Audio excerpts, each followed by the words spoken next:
ഓം ശ്രീ സായിരാം. ഭഗവാന്റെ പാതാരവിന്ദങ്ങളിൽ സാഷ്ടാംഗം നമസ്കരിച്ചുകൊണ്ട് അന്തശൗചയജ്ഞത്തിന്റെ 189 ഭാഗത്തിലേക്ക് എല്ലാവർക്കും സ്വാഗതം. ഇന്ന് നമുക്ക് വേണ്ടി ഹോസ്റ്റ് ചെയ്യുന്നത് ശ്രീ ശിവപ്രസാദ് കാസർഗോഡാണ്. നമ്മുടെ ഇന്നത്തെ കോർഡിനേറ്റർ ഡോക്ടർ സജീഷ് കുമാറാണ്. നമുക്ക് വേണ്ടി ഇന്ന് വായിക്കുകയും അനുഭവം പങ്കുവയ്ക്കുന്നത് ശ്രീമതി രാജേശ്വരി കെ പത്തനാപുരം ആണ്. രാജേശ്വരി ഇന്നത്തെ കോർഡിനേറ്റർ പറയുമ്പോൾ വീഡിയോ ഓൺ ചെയ്ത് വാണി വായിക്കുക, പിന്നെ ഭഗവാന്റെ അനുഭവങ്ങൾ പറയുക. അത് കഴിഞ്ഞ് ഭഗവാന്റെ പ്രസന്റേഷൻ കഴിയുമ്പോൾ ഒരു ഭജന പാടുക എന്നാണ് ചെയ്യാനുള്ളത്. സായിരാം. സതീഷ് സാറുണ്ടോ? സായിരാം. സായിരാം. ശാന്തി. നമുക്ക് 3 ഓങ്കാരവും സായും ഗായത്രിയും പറഞ്ഞ ശേഷം വായിച്ചു തുടങ്ങാം. ഓം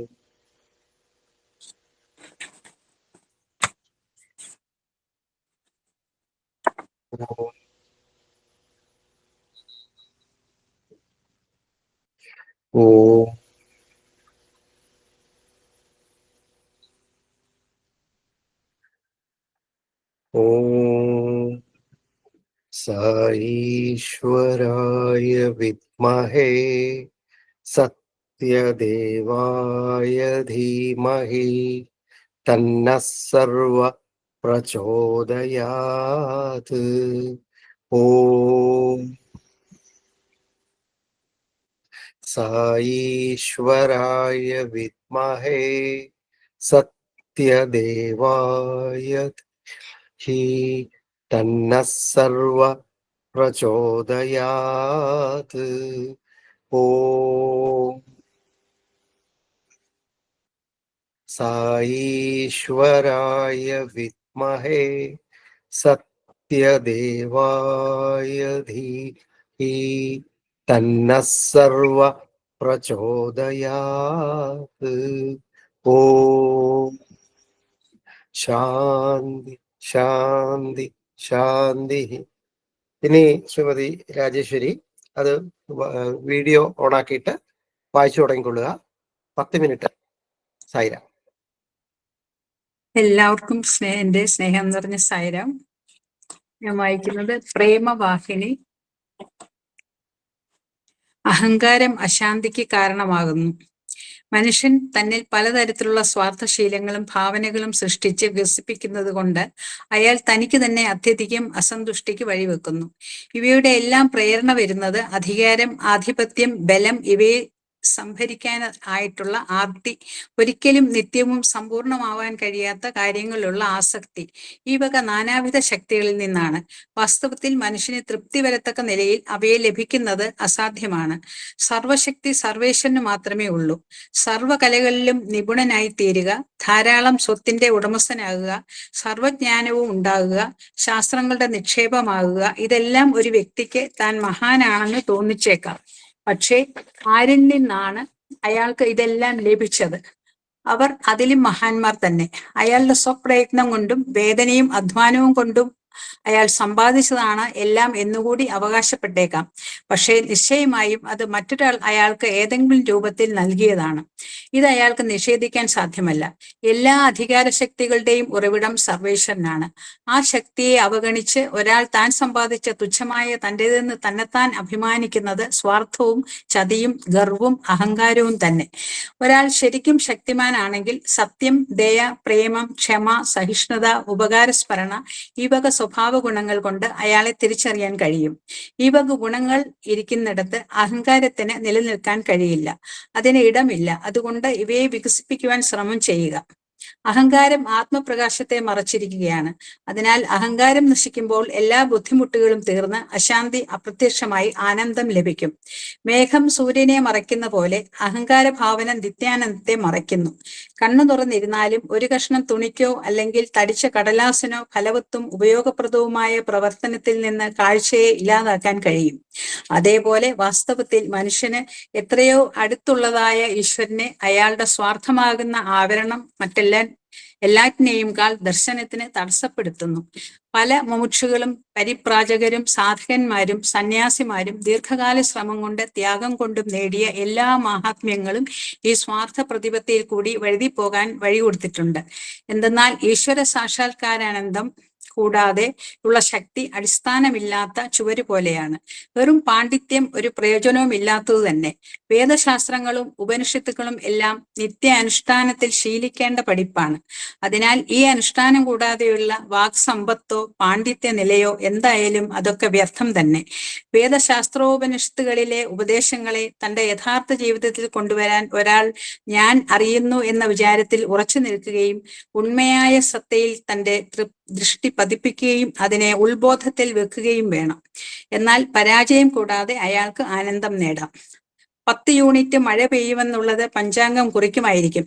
പക്ഷെ പഞ്ചാംഗം ചുരുട്ടി പിഴിഞ്ഞാലും ഒരു തുള്ളി വെള്ളം പോലും എടുക്കാൻ കഴിയില്ല. പഞ്ചാംഗത്തിന്റെ ഉദ്ദേശം മഴ തരികയല്ല, മഴയെയും അതിന്റെ അളവിനെയും പറ്റിയുള്ള വിവരം തരിക മാത്രമാണ്. അതിന്റെ ഏടുകൾ 10 യൂണിറ്റ് മഴയെ വഹിക്കുന്നില്ല. മഴ മേലെ മേഘങ്ങളിലാണ്.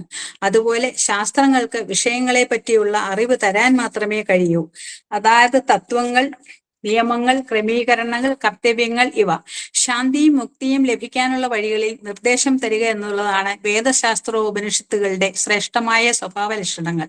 പക്ഷേ അവ ഈ ആനന്ദ സത്തയോടുകൂടി വ്യാപ്തമല്ലാത്തത് കൊണ്ട് പുസ്തകങ്ങൾ പിഴിഞ്ഞെടുക്കുന്നത് കൊണ്ടൊന്നും ഒരാൾക്ക് അത് കിട്ടാവുന്നതല്ല. അവയിലുള്ള മാർഗനിർദ്ദേശങ്ങളെ മനസ്സിലാക്കി അതിനെ അനുകരിച്ച് ലക്ഷ്യത്തിലെത്തണം. അഹങ്കാരബോധം എനിക്കെല്ലാം അറിയും എന്ന ഗർവുണ്ടാക്കുന്ന പക്ഷം എന്തൊക്കെയായാലും പതനം നിശ്ചയം. ആ ഭ്രാന്തി മരണത്തിനിടയാക്കും. ഈ അപകടം മനസ്സിലാക്കുന്നതിലാണ് മുക്തി രഹസ്യം ഇരിക്കുന്നത്. ഇതിനെ നിവാരണം ചെയ്യാതിരുന്നാൽ പുനർജന്മം അനിവാര്യം തന്നെ. ഈ ധാരണയോടുകൂടി നിങ്ങൾ ആധ്യാത്മിക സാധനയിൽ മുഴുകുകയാണെങ്കിൽ ലൗകിക ദുരിതങ്ങളൊന്നും നിങ്ങളിൽ ഏൽക്കുകയില്ല. ഈ സത്യത്തിൽ നിന്ന് നിങ്ങൾ വിട്ടു നിൽക്കുമ്പോഴാണ് നിങ്ങൾ ദുഃഖവും വേദനയും സഹിച്ച് കഷ്ടം അനുഭവിക്കേണ്ടി വരുന്നത്. അങ്ങാടിയിൽ നിന്ന് ദൂരെ നിൽക്കുമ്പോൾ ഒരാൾ അവ്യക്തമായി എല്ലാം കൂടി ഒരു വലിയ ബഹളം മാത്രമേ കേൾക്കുന്നുള്ളൂ. പക്ഷെ നാം അതിന്റെ അകത്തേക്ക് ചെന്നാൽ വേറെയുള്ള വില പറയലും വിശകലും മറ്റും സ്പഷ്ടമായി മനസ്സിലാക്കാം. അതേമാതിരി തന്നെ പരമാത്മതത്വം അറിയുന്നത് വരെ ലോകത്തിലെ ബഹളങ്ങൾ നിങ്ങളെ ബാധിപ്പെടുത്തിയും അന്ധാളിപ്പിച്ചും ഇരിക്കും. എന്നാൽ പരിശ്രമം ചെയ്ത് ആധ്യാത്മിക സാമ്രാജ്യത്തിന്റെ അഗാധതയിലേക്ക് നിങ്ങൾ ഒരിക്കൽ പ്രവേശിച്ചാൽ നിങ്ങൾക്ക് എല്ലാം തെളിഞ്ഞ് നിങ്ങളിലുള്ള പരമാർത്ഥ ജ്ഞാനം ഉണരും. അതുവരെ വിവാദങ്ങളുടെയും കലഹങ്ങളുടെയും വെറും നാട്യപ്രദർശനങ്ങളുടെയും നിരർത്ഥക ശബ്ദത്തിൽ നിങ്ങൾ കുടുങ്ങിയിരിക്കും. ഭക്തിമാർഗത്തിൽ കൂടി നിത്യമായതിനെ നേടുന്ന ഓരോ സാധകനും താഴെ പറയുന്ന സ്വഭാവ ഗുണങ്ങളെ ഉണ്ടാക്കാൻ ശ്രമിക്കണം. അയാൾ ഈ ലോകത്തിലെ അസത്യം, ക്രൂരത മുതലായ തകരാറുകളിൽ നിന്ന് ഒഴിഞ്ഞു മാറി സത്യം, ധർമ്മം, ശാന്തി, പ്രേമം ഇവയെ പരിശീലിക്കണം. ഇത് തന്നെ ഭക്തിമാർഗം.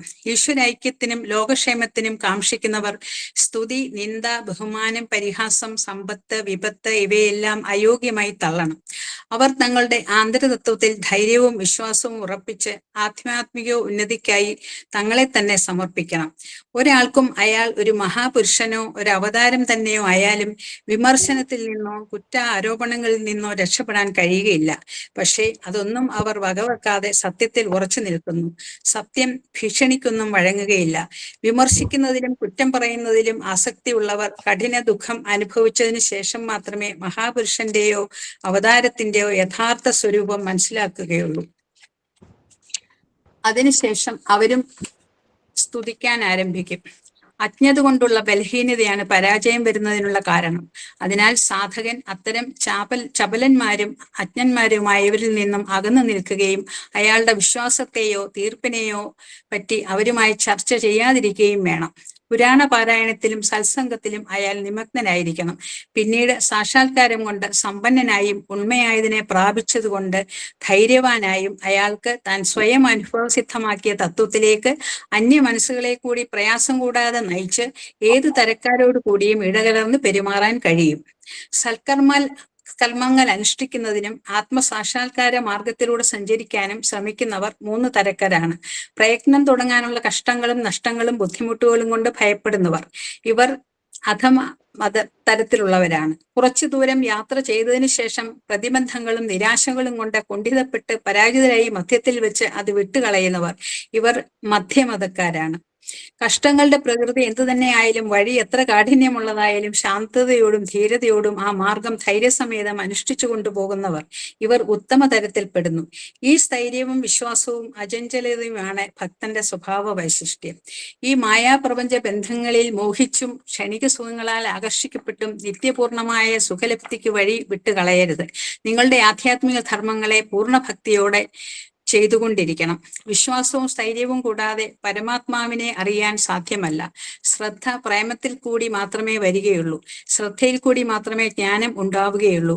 ജ്ഞാനത്തിൽ കൂടി മാത്രമാണ് പരഭക്തി ഉണ്ടാകുന്നത്. പരാഭക്തിയിൽ കൂടി മാത്രമേ പരാത്മലബ്ധി നേടാൻ കഴിയൂ. പ്രേമം എങ്ങനെ ഉണ്ടാക്കാം? അതിന് 2 രീതികളുണ്ട്. അന്യരുടെ തെറ്റുകൾ എത്ര വലുതായാലും അവയെ എപ്പോഴും നിസ്സാരമായി തള്ളുക. നിങ്ങളുടെ തെറ്റുകൾ എത്ര നിസ്സാരമായതാലും അവയെ എപ്പോഴും വലുതായി കരുതി ദുഃഖിക്കുകയും പശ്ചാത്തപിക്കുകയും ചെയ്യുക. ഇങ്ങനെ ചെയ്യുന്നത് കൊണ്ട് നിങ്ങളുടെ തെറ്റുകളും കുറ്റങ്ങളും വർദ്ധിക്കുന്നതിനെ ഇല്ലാതാക്കി സാഹോദര്യം, ക്ഷമ, ഇവക ഗുണങ്ങൾ നിങ്ങൾക്ക് സമ്പാദിക്കാം. നിങ്ങൾ തന്നെയോ അല്ലെങ്കിൽ മറ്റുള്ളവരോട് കൂടിയോ എന്തു തന്നെ ചെയ്യുന്നതായാലും ദൈവം സർവ്വവ്യാപിയാണെന്ന് ഓർക്കണം. അദ്ദേഹം എല്ലാം കാണുകയും കേൾക്കുകയും അറിയുകയും ചെയ്യുന്നു. നിങ്ങൾ സംസാരിക്കുന്നത് എന്തായാലും ഓരോ വാക്കും അദ്ദേഹം ശ്രവിക്കുമെന്ന് ഓർക്കണം. സത്യത്തെയും അസത്യത്തെയും തമ്മിൽ വിവേചനം ചെയ്ത് സത്യം മാത്രം പറയുക. നിങ്ങൾ ചെയ്യുന്നത് എന്തായാലും അത് ശരിയോ തെറ്റോ എന്നാലോചിച്ച് ശരിയായത് മാത്രം ചെയ്യുക. ഓരോ നിമിഷവും ഈശ്വര സാന്നിധ്യ ബോധത്താൽ പ്രയത്നം ചെയ്യണം. ജീവന്റെ ക്ഷേത്രമാണ് ദേഹം. അതുകൊണ്ട് ക്ഷേത്രത്തിൽ സംഭവിക്കുന്നത് എന്തായാലും അത് ജീവനെ സംബന്ധിച്ചത് തന്നെ. അതേപോലെ ലോകം ഭഗവാന്റെ ശരീരവും അതിലൊഴുകുന്നത് നന്നായാലും ചീത്തയായാലും അത് അദ്ദേഹത്തെ സംബന്ധിച്ചത് തന്നെ. ജീവന്റെയും ശരീരത്തിന്റെയും അനുഷ്ഠാന തത്വത്തിൽ നിന്ന് ഭഗവാന്റെയും പ്രപഞ്ചത്തിന്റെയും സൂക്ഷ്മതത്വം ഗ്രഹിക്കണം. സായിരാം. സായിരാം രാജേശ്വരി മാം, വളരെ വ്യക്തമായിട്ട് സ്ഫുടമായിട്ടും വായിച്ചു. സായിരാം. ഇനി അനുഭവങ്ങൾ പങ്കുവയ്ക്കാനുള്ള സമയമാണ്. പങ്കുവച്ചോളൂ. ഒരു 15 മിനിറ്റ്. സായിരാം.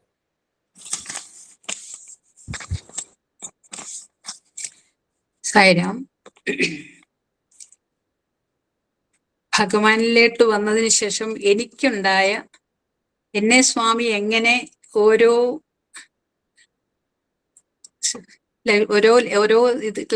പ്രതിസന്ധിയിൽ കൂടിയും കടത്തി എന്നെ എങ്ങനെ താങ്ങി രക്ഷപ്പെടുത്തി ഇതിലൂടെ കടത്തിക്കൊണ്ടുപോയി എന്നുള്ളതിന് ഞാൻ ഉള്ള ഒരു 2-3 ഉദാഹരണങ്ങൾ ഇവിടെ പറയാൻ ആഗ്രഹിക്കുകയാണ്.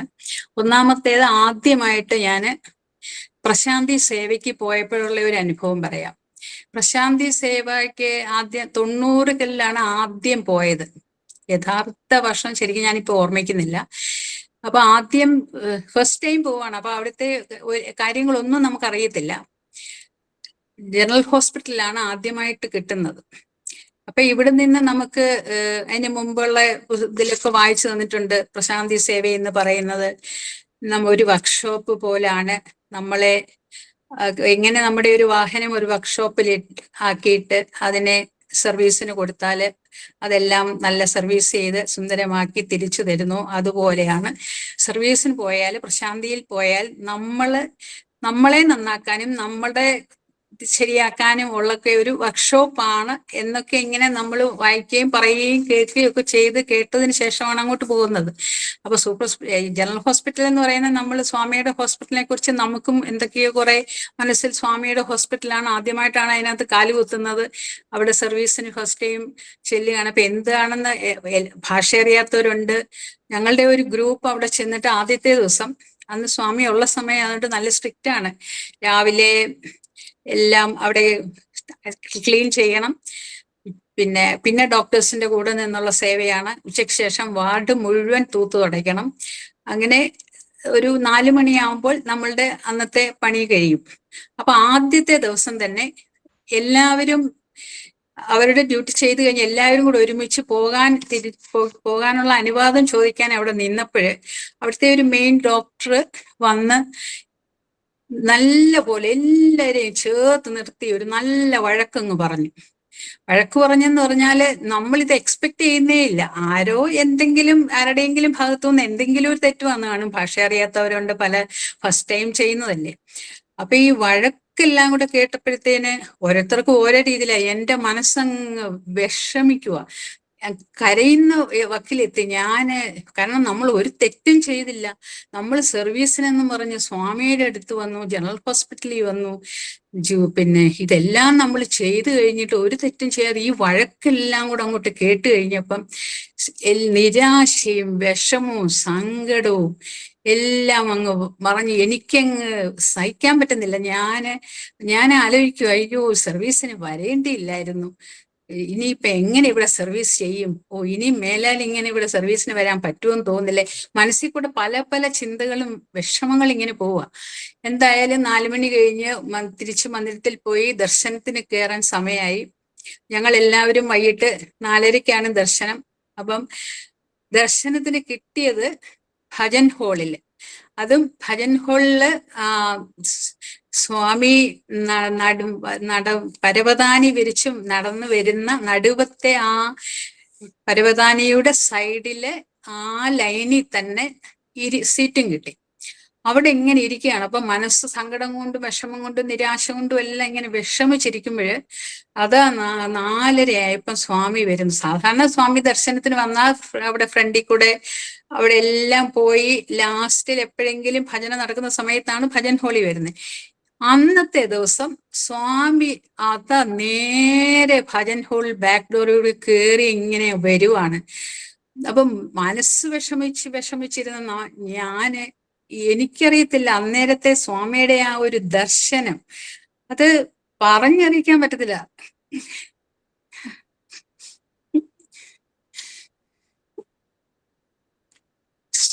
ആ ഓറഞ്ച് റൂപ്പും ആ മുഖത്തെ ആ പ്രകാശവും ആ ദർശനം അങ്ങോട്ട് കിട്ടിക്കഴിഞ്ഞപ്പം ഈ വിഷമമല്ല എങ്ങനെ പോയി എന്നറിയത്തില്ല. നമ്മളിങ്ങനെ സന്തോഷം കണ്ണീര് നമ്മളുടെ കണ്ണീർ കൂടി ഇങ്ങനെ വരുക. ശരിക്കും പറഞ്ഞ ആനന്ദത്തിന് ആറാടുമായിരുന്നു. അതങ്ങോട്ട് കഴിഞ്ഞപ്പം ആ അപ്പൊ സ്വാമി ഇങ്ങനെ ഓരോരുത്തരുടെയും ചെറിയ ഇതിപ്പം വേറൊരാൾക്ക് കേൾക്കുമ്പോ ഇതെന്താ അവിടെ ഒരു ഡോക്ടർ വഴക്ക് പറഞ്ഞ അതിന് ഇത്ര എന്ത് വിഷമിക്കാൻ എന്താ, നമ്മൾ ഫസ്റ്റ് ടൈം പോയതാ, പിന്നെ നമുക്ക് ഇതൊക്കെ അങ്ങ് നിസ്സാരമായി. പക്ഷെ അതങ്ങോട്ട് അന്നത്തെ സ്വാമി ആ ചിരിച്ചോണ്ട് നടന്നു വന്ന ആ ഒരു വരവും ആ ഒരു ഇത്ര അടുത്തുകൂടി നമ്മൾ ആ പരവതാനിയുടെ സൈഡിലേ ഇരിക്കുകയാണ്. അത് കിട്ടിയ ആ ഒരു സന്തോഷവും ആ ഒരു ആനന്ദവും ഉണ്ടല്ലോ, സ്വാമി എങ്ങനെ നമ്മളെ, നീ എന്താ സ്വാമി ചിരിച്ചുകൊണ്ടാ വരുന്നത്, നിനക്ക് എന്താണ്, നീ എന്തിനാ ഇങ്ങനെ ഒരു നിസ്സാര കാര്യത്തിന്, പക്ഷെ ഇതേണ്ട കാര്യമാണെന്നുള്ള നമ്മളോട് ചോദിക്കുന്നതായിട്ട് നമുക്കങ്ങ് തോന്നുവാണ്. അത് കഴിഞ്ഞതോടെ എല്ലാ വിഷമങ്ങളും മാറി. അപ്പം ഞാൻ അതുവരെ ചിന്തിച്ചുകൊണ്ടിരുന്ന എൻ്റെ എല്ലാ വിഷമവും മാറി. ഞാൻ എന്തൊക്കെയാ ചിന്തിച്ചതെന്നറിയാമോ, ഇനി സർവീസിന് ഇനിയും വരുന്നേ ഇല്ല എന്നൊക്കെ ആലോചിക്കുമായിരുന്നു. അന്നും പിറ്റേ ഒരാഴ്ച വളരെ സന്തോഷമായിട്ട് മുഴുവൻ സർവീസും ചെയ്യാൻ പറ്റി. പിന്നെ ഒരു തിരിഞ്ഞു നോക്കിയിട്ടില്ല, എല്ലാ സർവീസിനും അത് കഴിഞ്ഞിട്ട് എല്ലാ വർഷവും പോകുമായിരുന്നു. അപ്പം എൻ്റെ കൂടെയുള്ള 1-2 ഫ്രണ്ട്സും എൻ്റെ കൂടെ ആ സമയത്തുണ്ടായിരുന്നു. അവരും എൻ്റെ കൂടെ ഇതുപോലെ വിഷമിച്ച് 2 പേര് വന്നവരുണ്ട്. എല്ലാവരും ഒരുപോലല്ലോ. അപ്പം അവർക്കും അങ്ങ് ഭയങ്കര സന്തോഷമായി. പിന്നെ ഇതെങ്ങനെ ഈ മനസ്സ് നമ്മളുടെ ഈ മാറി, നമുക്ക് ഈ ആനന്ദം എങ്ങനെ കിട്ടി, നമുക്ക് ഇത് എങ്ങനെ തുടച്ചു നീക്കപ്പെട്ട പോലെ. അത് കഴിഞ്ഞിട്ട് ഫുൾ സർവീസ് ചെയ്തു. ഡോക്ടേഴ്സിനെല്ലാം സന്തോഷമായി, എല്ലാവർക്കും എല്ലാം സന്തോഷമായി. പിന്നെ എല്ലാ സർവീസിനും പോകാൻ തുടങ്ങി. അപ്പം ഇത് ഭഗവാന് മാത്രമേ പറ്റുള്ളൂ. അവിടെ ഇരിക്കുന്ന ഓരോരുത്തരും വിചാരിക്കും നമുക്ക് വേണ്ടിയാണ് സ്വാമി വന്നത്, നമുക്ക് വേണ്ടിയാണ് ഭഗവാൻ വരുന്നത് എന്ന്. അതുപോലെ ആണ് അന്നത്തെ ആ അനുഭവം. അത് പിന്നെ സർവീസിന് പിന്നെ ഒരിക്കൽ പോലും ഒരു സങ്കടമോ വിഷമമോ പ്രയാസമോ അവിടെ ആര് എന്ത് പറഞ്ഞാലും ശരി, എന്തൊക്കെ സംഭവിച്ചാലും ശരി, മനസ്സിൽ വന്നിട്ടേ ഇല്ല. അതിനുശേഷം ഇനി ഒരു അനുഭവം കൂടെ ഇതുപോലെ ഒന്ന് പറയാം. ഞാൻ 7-8 വർഷം മുമ്പ് ഞാൻ SBIയിലായിരുന്നു വർക്ക് ചെയ്തുകൊണ്ടിരുന്നത്. അപ്പം എറണാകുളത്ത് ഞാൻ അവിടെ ഒരു ബ്രാഞ്ചിൽ വർക്ക് ചെയ്യുന്ന സമയമാണ്. അപ്പൊ രാത്രി മറ്റ് സ്റ്റാഫ് എല്ലാം പോകും. അപ്പൊ അവിടെ BMI ഡെപ്യൂട്ടേഷൻ ആയിരുന്നു. ഞാൻ എല്ലാവരും പോകും. നമുക്ക് 8:30 നമ്മൾ ഒറ്റയ്ക്ക് ബ്രാഞ്ചൊക്കെ പൂട്ടി ഇറങ്ങുമ്പോൾ. അപ്പൊ മിക്കവാറും യൂബറിലാണ് വരുന്നതും പോകുന്നതും. അന്നൊരു ദിവസം ഞാൻ ബ്രാഞ്ചൊക്കെ പൂട്ടി ഇറങ്ങി. അപ്പം ബസ് ബ്രാഞ്ചിന്റെ ഫ്രണ്ടിലുണ്ട്. അപ്പൊ ഞാൻ വിചാരിച്ചു എന്നാ ഇന്ന് ബസ്സിൽ അങ്ങ് പോകാം. ഞാൻ ബസ്സിൽ കയറിയിട്ട് ഇരുന്ന് ഒരു 5 മിനിറ്റ് കഴിഞ്ഞപ്പോഴത്തേക്ക് ബസ്സിൽ നോക്കുമ്പം ഒരൊറ്റ സ്ത്രീ പോലും ഇല്ല, ഒരു കൂട്ട്. എന്തോ പെട്ടെന്നൊരു ഭയങ്കര ഭയവും ഉത്കണ്ഠയും എന്തൊക്കെയോ എന്നെ അങ്ങ് പിടികൂടി. ഒരു കാരണവും ഇല്ലാതെ എനിക്കൊരു ഭയങ്കര വിഷമം വരുക ബസ്സിലിരുന്നിട്ട്. ബസ്സിൽ കയറിയും പോയി. പെട്ടെന്ന് ഒരു സെക്കൻഡ് ഞാനിങ്ങനെ ഭഗവാനെ മനസ്സിലൊന്ന് വിചാരിച്ചതേ ഉള്ളൂ. ഒരു സെക്കൻഡ് 2 സെക്കൻഡ് ഞാൻ എൻ്റെ റൈറ്റ് സൈഡില് സീറ്റില് ഭഗവാൻ ഇങ്ങനെ ഇരിക്കുന്നത് കാണുക. ജസ്റ്റ് ഒരു സെക്കൻഡ് 2 സെക്കൻഡ് നേരത്തേക്ക് കണ്ടുള്ളൂ. ആ അന്നത്തെ കാര്യം പറഞ്ഞ പോലെ ഇത് കാണുകയും എൻ്റെ മനസ്സിന്റെ ഭയവും മാറി, ആശങ്കകളും മാറി, വിഷമങ്ങളും മാറി, എല്ലാം മാറി. പിന്നെ എനിക്ക് ഒരു പേടിയും തോന്നിയില്ല, ഒന്നും തോന്നിയില്ല. ഞാൻ സ്വസ്ഥമായിട്ട് സന്തോഷത്തോടെ ആ ബസ്സിലിരുന്ന്, ബസ്സിൽ നിന്ന് സ്റ്റാൻഡിൽ വന്നിറങ്ങി, അവിടുന്ന് ഞാൻ നടന്ന് എൻ്റെ ഫ്ലാറ്റിലോട്ട് പോയി. ഈ ഒരു അനുഭവം ഇപ്പൊ സ്വാമി ഇങ്ങനെ കൂടെ ഉണ്ട് ഏത് സമയത്തും. നമ്മളുടെ രക്ഷയ്ക്ക്, നമ്മളുടെ പരിരക്ഷയ്ക്ക്, നമ്മളുടെ ചിലപ്പോൾ നമ്മൾ വിചാരിക്കും നിസ്സാരമാണ് നമ്മളുടെ വിഷമം, ഒരു കാരണവും ഇല്ലാതായിരിക്കും നമ്മൾ വിഷമിക്കുന്നത്. പക്ഷെ ഭയങ്കരമായിട്ട് വിഷമിക്കുമ്പോൾ നമ്മളങ്ങ് സ്വാമി എങ്ങനെ നമ്മളെ സപ്പോർട്ട് ചെയ്യുന്നു, എങ്ങനെ നമ്മളെ കൊണ്ടു നടക്കുന്നു. ഓരോ അനുഭവങ്ങൾ ഇതുപോലെ വന്നു കഴിയുമ്പോഴാണ് നമ്മൾ വീണ്ടും വീണ്ടും നമുക്ക് പിന്നെ ഭയമേ വന്നിട്ടില്ല. പിന്നെ ഒരു കാലത്ത് ഞാൻ അങ്ങനെ പേടിച്ചിട്ടില്ല. ബസ്സിൽ കയറുമ്പോഴായാലും പോകുമ്പോഴായാലും പിന്നെ അങ്ങനെ ഒരു അനുഭവം ഒരിക്കലും അങ്ങനെ ഒരു ഭയമോ പേടിയോ ഉണ്ടായിട്ടേ ഇല്ല. അതുപോലെ തന്നെ അന്ന് ഈ നമ്മൾ സർവീസ് കഴിയുമ്പോൾ പാദനമസ്കാരത്തിന് ഇരിക്കും. പാദനമസ്കാരത്തിന് ഇരിക്കുമ്പോഴും അന്നും ഇതുപോലെയാ. അപ്പം നമുക്ക് കുട്ടികള്, കുടുംബം, ജോലി എല്ലാം ബുദ്ധിമുട്ടാണ്. അന്നൊക്കെ വീടെടുത്ത കുട്ടികളൊക്കെ ചെറുതായിരിക്കുന്ന സമയത്ത് അപ്പൊ എന്തെല്ലാം പ്രയാസങ്ങളും ബുദ്ധിമുട്ടും. പക്ഷെ അന്ന് എന്നാലും ശരി, ഈ ഓരോ സർവീസിനും പോയി ഓരോ പാഠങ്ങൾ പഠിക്കും. പിന്നെ നമ്മുടെ മന്ദിരത്തിൽ നിന്നായാലും എങ്ങനെ കാര്യങ്ങൾ ചെയ്യണം. പിന്നെ ബാലവികാസ് ക്ലാസ് ഞാൻ എടുക്കുന്നുണ്ടായിരുന്നു. യഥാർത്ഥത്തിൽ ബാലവികാസ് ക്ലാസ് എടുത്തത് ആ കുട്ടികളെ പഠിപ്പിക്കുന്നതിനേക്കാൾ എനിക്കാ പ്രയോജനപ്പെട്ടത്. അത് അതിലെ ഓരോ management of thought, time, breath, അതൊക്കെ പഠിക്കുമ്പം ഞാൻ ആ ടൈം മാനേജ്മെന്റ് ഒക്കെ എങ്ങനെ മാനേജ് ചെയ്യാം, എങ്ങനെ കാര്യങ്ങൾ ചെയ്യാം, നമ്മളിങ്ങനെ ജീവിതത്തിൽ ഇതൊക്കെ പകർത്താൻ ശ്രമിച്ചത്. സ്വാമി പറയുന്നുണ്ടല്ലോ, നമ്മൾ ആദ്യം ജീവിതത്തിൽ പകർത്തിയിട്ട് വേണം കുഞ്ഞുങ്ങൾക്ക് പറഞ്ഞു കൊടുക്കാൻ. അപ്പൊ ഞാനും അതിനൊക്കെ അങ്ങ് പരിശ്രമിക്കുമായിരുന്നു. അങ്ങനെ പരിശ്രമിച്ച് ഇതൊക്കെ അങ്ങ് പകർത്താൻ ശ്രമിച്ചിട്ടാണ് ഇതൊക്കെ ചെയ്തുകൊണ്ടിരുന്നത്. അപ്പം ഈ ജോലി ആയാലും അന്ന് ഇവിടെ സമിതി ഇവിടെ പ്രവർത്തിച്ചുകൊണ്ടിരുന്നത്, അതിന്റെ വർക്കായാലും ആകെ ഒരു സൺഡേ അവധിയുള്ളെങ്കിലും ഇതെല്ലാം മാനേജ് ചെയ്ത് കൊണ്ടുപോകാൻ സ്വാമിയുടെ ക്ലാസ്സാണ് എനിക്ക് പ്രയോജനപ്പെട്ടത്. സ്വാമിയുടെ ബാലവികാസ് ക്ലാസ്, ബാലവികാസ് ബുക്കിൽ പഠിപ്പിക്കുന്ന കാര്യം, ഇതെല്ലാം ആ കുട്ടികൾക്കും അതുപോലെ അത് ഇപ്പോഴും ആ കുട്ടികളെല്ലാം നല്ല രീതിയിലും അതേപോലെ അവരും നല്ല ഇതോടെ ജീവിക്കുന്നു.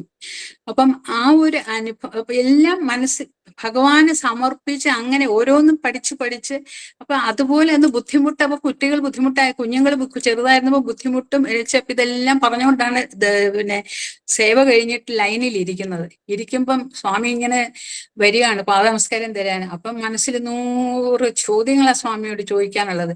ഇതെന്താ ഉണ്ടെങ്കിൽ സ്വാമി എങ്ങനെ, ഇതെന്തുകൊണ്ടാ സ്വാമി ഇങ്ങനെ കഷ്ടമോ, അങ്ങനെ എന്തെല്ലാം സ്വാമി മുന്നിലോട്ട് വന്ന് കഴിയുമ്പം നമ്മളുടെ മനസ്സ് ബ്ലാങ്കായി. പിന്നെ നമുക്ക് ചോദ്യങ്ങളില്ല, ഉത്തരങ്ങളില്ല, സംശയങ്ങളില്ല, നമുക്ക് വിഷമമില്ല, നമ്മളെന്തോ പിന്നെ ഒരു ഭാരവും ഇല്ല. ഹൃദയത്തിന് ഭാരമില്ല. എങ്ങനെയാ ഒരു ട്രാൻസ്ഫോർമേഷൻ? അങ്ങനെ അത് ഈശ്വരന് മാത്രമേ പറ്റുള്ളൂ. അത് പറഞ്ഞറിയിക്കാൻ പറ്റാത്തൊരു അവസ്ഥയാണത്. അത് കഴിഞ്ഞ് സ്വാമിയുടെ പാദനമസ്കാരം എടുത്തു കഴിയുമ്പോൾ പിന്നെ ഒരു ബുദ്ധിമുട്ടും ഇല്ല, പ്രയാസവും ഇല്ല, സങ്കടവും ഇല്ല. പിന്നെ നമ്മള് ഇങ്ങനെ എന്തോ ലൈറ്റ് ആയ പോലെ നമുക്ക് തന്നെ നമുക്ക് ഇങ്ങനെ ഒഴുകാമെന്ന് തോന്നും. അങ്ങനത്തെ ഒരു അനുഭവം ഉണ്ടാകുമായിരുന്നു സ്വാമി ഇങ്ങനെ മുന്നേ വരുമ്പോൾ. ഇതെല്ലാമാണ് നമ്മളെ മുന്നോട്ട് നയിച്ചത്. നമ്മളുടെ ജീവിതത്തിൽ നേരെ പോകാൻ നയിച്ച് നമ്മളെ അനുഗ്രഹിച്ച് സ്വാമി ഇങ്ങനെ കൊണ്ടുപോകുന്നു. അതുകൊണ്ട് ഇത്രയും അനുഭവങ്ങൾ പറയാൻ തൽക്കാലം ഇത്രയേ ഉള്ളൂ. സായിരാം. സായിരാം മാം, നല്ല ഇൻസ്പയറിംഗ് ആയിരുന്നു. പറയാൻ ഇനി ഒരുപാടുണ്ട്, സമയമില്ല അല്ലേ? ഓക്കെ, വളരെ നന്നായിരുന്നു. പ്രസന്റേഷന്റെ സമയമാണ്. അത് കഴിഞ്ഞിട്ട് മാം ഒരു ഭജന പാടും. സൈര. భోజనం చేసే సమయంలో మాత్రం పర్టికులర్ దానికి తగినట్టు మిగతా వింటే ఫైటింగ్వి లేకపోతే ఇంకా కోపం వచ్చేటువంటివి that create anger or fighting things, తర్వాత కొన్ని తిప్పేటువంటివి కడుపులో తిప్పేసాం, మైండ్ తో డిప్రెషన్ అయ్యేటువంటి డిప్రెషన్, కన్ఫ్యూజన్ వచ్చేది, కన్ఫ్యూజన్, ఇలాంటి ఒక చెప్పకు. Those things should not be mention at the dining table. ఎందుకంటే ఆ ఫుడ్ ఆ విధంగా మారిపోతుంది. అట్లా అది అదాని వెనక because the food will be transform to that form. The thought, the anger you have and depression you have, that will transform to that state. Food టైంలో సైలెంట్గా, అందుకోసం భగవత్ ప్రార్థనతో పోవాలి. ఇది బ్రహ్మ ప్రసాదం. That's why it has to be offered to Brahma, Brahmarpanam, because it becomes prasadam, it will go in.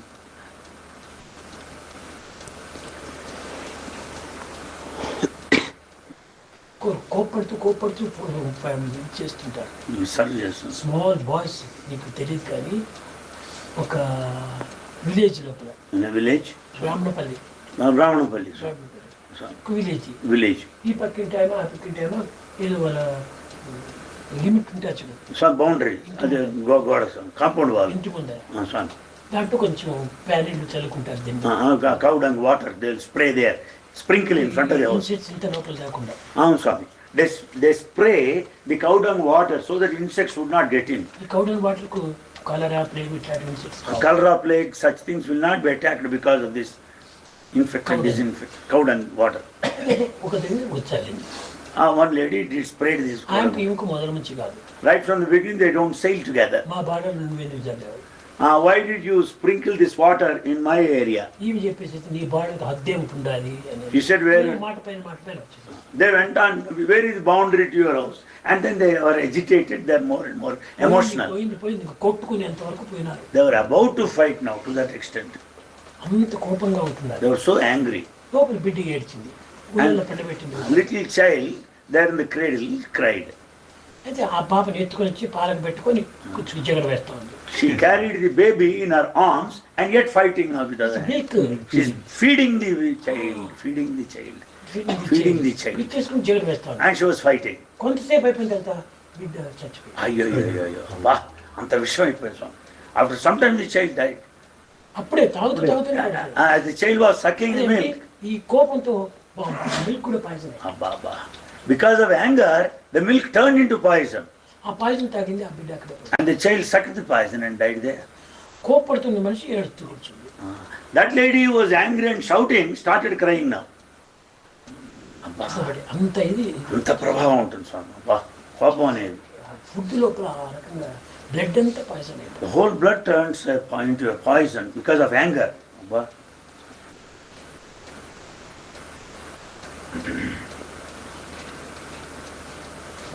అందుకోసమని ఆ టైంలో పిల్లలకి పాలు ఇవ్వటం కానీ, పిల్లలకి అన్నం పెట్టడం కానీ, తాను అన్నం తినటం కానీ చేయకు. కోపం ఉన్నప్పుడు, when one is in a bit of anger, they should not feed the child, they should not take food, they should not serve food.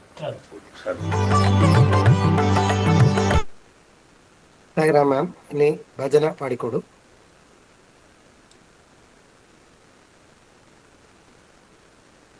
Video വേണമെന്നുണ്ടോ? ഇല്ല, വേണമെന്നില്ല. ഗുരുദേവായ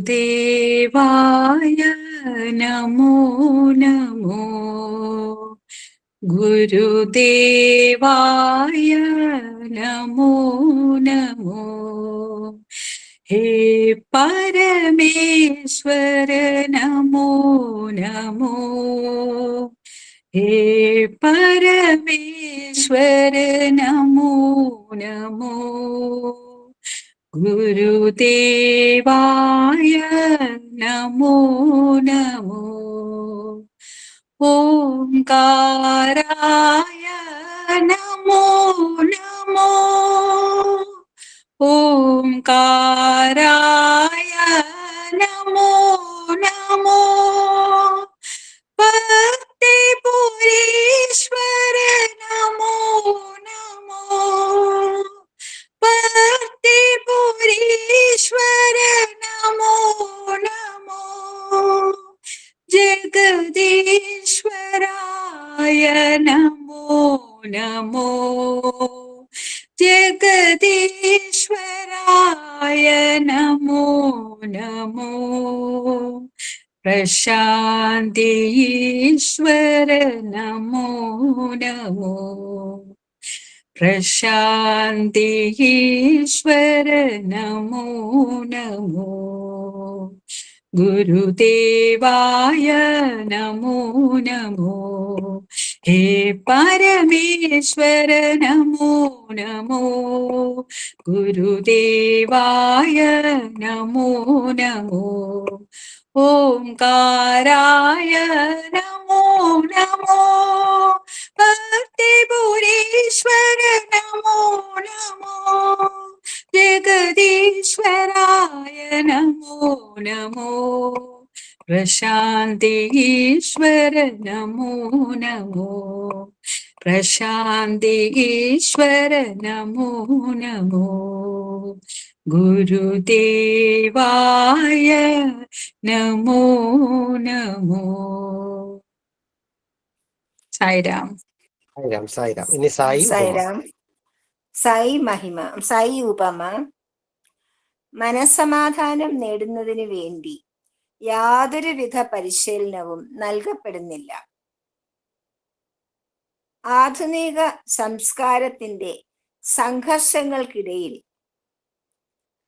എങ്ങനെ സമചിത്തത പാലിക്കണം എന്നും അതിന്റെ രഹസ്യം എന്താണെന്നും ആരും പറഞ്ഞു കൊടുക്കുന്നില്ല. ഓരോരുത്തരും ഒഴുക്കിനൊപ്പം നീന്തുന്നതിനാൽ മാനവകുലം ഭയം, ആകാംക്ഷ, നിരാശ ഇങ്ങനെയുള്ള പ്രതികൂല വികാരങ്ങളിലേക്ക് പതിക്കുന്നു. ഗൃഹനാഥന് സ്വാദില്ലാത്ത ഭക്ഷണം നൽകി ഒഴിവാക്കുന്നത് പോലെ അതിനുശേഷം കുടുംബാംഗങ്ങൾ സ്വാദിഷ്ടമായ സദ്യ ആസ്വദിക്കുന്നത് പോലെയാണ് ഇത്. ഇങ്ങനെയുള്ള ജീവിതം ഗൃഹനാഥനായ ആത്മനെ നിരാകരിച്ചുകൊണ്ട് കുടുംബാംഗങ്ങളായ ഇന്ദ്രിയങ്ങൾ സുഖങ്ങളിൽ മുഴുകുന്നതിന് സമമാണ്. ജയ സായിരാം. സായിരാം. ഇനി നമുക്ക് ശാന്തി മന്ത്രം പറയാം. സമസ്തലോകാ സുഖിനോ ഭവന്തു സമസ്തലോകാ സുഖിനോ ഭവന്തു സമസ്തലോകാ സുഖിനോ ഭവന്തു. ഓം ശാന്തി ശാന്തി ശാന്തി. സായിരാം. സായിരാം.